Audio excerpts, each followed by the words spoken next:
ಚಿಂದಿ ಉಡಾಯಿಸೋ ಖಾರ ಬಣ್ಣ ರುಚಿಯನ್ನು ನೀಡುತ್ತದೆ. ಆಚಿ ಮೆಣಸಿನ ಪುಡಿ ಚಿಂದಿ ಉಡಾಯಿಸೋ ಖಾರ ಬಣ್ಣ ರುಚಿ. ಇಡಿ ದಾಳಿ ಮಾಡಿರೋದು ಇದೊಂದು ರಾಜಕೀಯ ಪ್ರೇರಿತ ದಾಳಿ.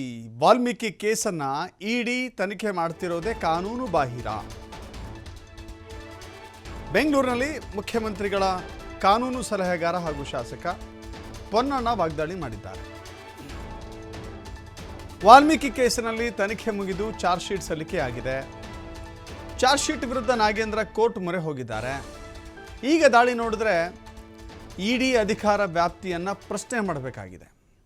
ಇದೊಂದು ರಾಜಕೀಯ ಪ್ರೇರಿತ ದಾಳಿ ಅಲ್ಲದೆ ಮತ್ತೇನೂ ಇಲ್ಲ. ಸರ್ಕಾರ ಚೆನ್ನಾಗಿ ನಡೀತಾ ಇದೆ. ಸರ್ಕಾರದ ನಡೆಯನ್ನು ಸಹಿಸೋಕ್ಕಾಗದೆ ಇಂಥದ್ದೆಲ್ಲ ಮಾಡ್ತಾ ಇದ್ದಾರೆ ಅಂತ ಪೊನ್ನಣ್ಣ ಕಿಡಿಕಾರಿದ್ದಾರೆ. ಅದೇ ಕಾನೂನಾತ್ಮಕವಾಗಿಲ್ಲ ಅಂತ ಈಗಾಗಲೇ ನಾವೆಲ್ಲರೂ ಕೂಡ ಭಾಳ ಸ್ಪಷ್ಟವಾಗಿ ಹೇಳಿದ್ದೀವಿ. ರಾಜಕೀಯ ಪ್ರೇರಿತವಾದಂಥ ಒಂದು ತನಿಖೆಯನ್ನು ಅವತ್ತು ಕೂಡ ನಡೆಸಿದ್ದಾರೆ. ಇವತ್ತು ಮಾಡ್ತಾ ಇರುವಂಥ ದಾಳಿ ಕೂಡ ಅದೇ ರೀತಿಯಾಗಿ ರಾಜಕೀಯ ಪ್ರೇರಿತ. ಇದು ಕಾನೂನಿನಲ್ಲಿ ಅವಕಾಶ ಇಲ್ಲ, ಕಾನೂನಿನ ವಿರುದ್ಧ ಅಂತ ನಾನು ಸ್ಪಷ್ಟವಾಗಿ ಹೇಳಲಿಕ್ಕೆ ಬಯಸ್ತೀನಿ.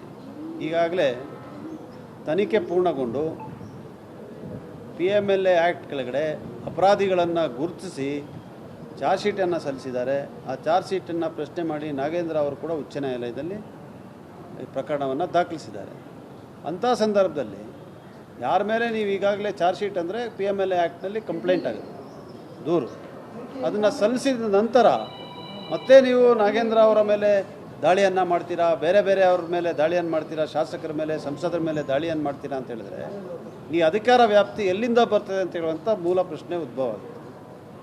PMLA ಆ್ಯಕ್ಟ್ನಲ್ಲಿ ಮತ್ತೆ ಮುಂದುವರೆದಂಥ ತನಿಖೆಗೆ ಅವಕಾಶ ಇದೆಯೇ ಅಥವಾ ಇದು ಮರು ತನಿಖೆ ಇವಂತ ಹೇಳುವಂಥ ಎಲ್ಲ ಪ್ರಶ್ನೆ ಕೂಡ ಕಾನೂನಾತ್ಮಕವಾಗಿ ಉದ್ಭವ ಆಗ್ತದೆ. ಈಗ ಮೇಲ್ನೋಟಕ್ಕೆ ಒಂದೇ ಉತ್ತರ ಕಾಣ್ತಾ ಇದೆ, ಇದು ರಾಜಕೀಯ ಪ್ರೇರಿತ, ಎಲ್ಲ ಚೆನ್ನಾಗಿ ನಡೀತಾ ಇದೆ ಸರ್ಕಾರದ ಮಟ್ಟದಲ್ಲಿ ಅಂತ ಹೇಳುವಾಗ ಏನಾದ್ರು ಒಂದನ್ನು ಸೃಷ್ಟಿ ಮಾಡಬೇಕು ಅಂತೇಳಿ ಇವರು ಮತ್ತೆ ಇದಕ್ಕೆ ಚಾಲನೆಯನ್ನು ಕೊಟ್ಟಿದ್ದಾರೆ. ಮೊನ್ನೆ ಕೂಡ ಮೂಡಾ ಪ್ರಕರಣದಲ್ಲಿ ಯಾವುದೋ ರೀತಿಯಾದಂಥ ಜಪ್ತಿ ಅಂತ ಹೇಳಿ ನಾನು ಮಾಧ್ಯಮದಲ್ಲಿ ನೋಡ್ತಾ ಇದ್ದೆ. ಅವರು ಕೂಡ ಪ್ರೆಸ್ ರಿಲೀಸ್ ಮಾಡಿದ್ರು. ಅದಕ್ಕೊಂದು ಭಾಳ ದೊಡ್ಡ ಮೌಲ್ಯವನ್ನು ತೋರಿಸಿ ನೂರಾರು ಕೋಟಿಯನ್ನು ನಾವು ಜಪ್ತಿ ಮಾಡಿಬಿಟ್ಟಿದ್ದೀವಿ ಅಂತ ಹೇಳುವಂಥದ್ದನ್ನು ಇವರು ಪ್ರಕಟಣೆ ಮಾಡಿ ಜನರನ್ನು ದಾರಿ ತಪ್ಪಿಸುವಂಥದ್ದು, ರಾಜಕೀಯವಾಗಿ ಎಲ್ಲೋ ಇವತ್ತು ವಿರೋಧ ಪಕ್ಷಕ್ಕೆ ಲಾಭ ಸಿಕ್ಕುವಂಥ ಕೆಲಸವನ್ನು ಇವರು ಮಾಡ್ತಾ ಇದ್ದಾರೆ. ಇವತ್ತು ಆಗ್ತಾ ಇರುವಂಥ ರೈಡ್ ಏನಿದೆ, ದಾಳಿ ಏನಿದೆ, 3-4 ಜನ ಶಾಸಕರು, ಒಬ್ಬ ಸಂಸದರು ಕಾಂಗ್ರೆಸ್ ಪಕ್ಷದ ಮೇಲೇನಿದೆ, ಇದು ಖಂಡನೀಯ, ಕಾನೂನು ಬಾಹಿರ ಹಾಗೂ ರಾಜಕೀಯ ಪ್ರೇರಿತ. ಅದೇ ಕಾನೂನು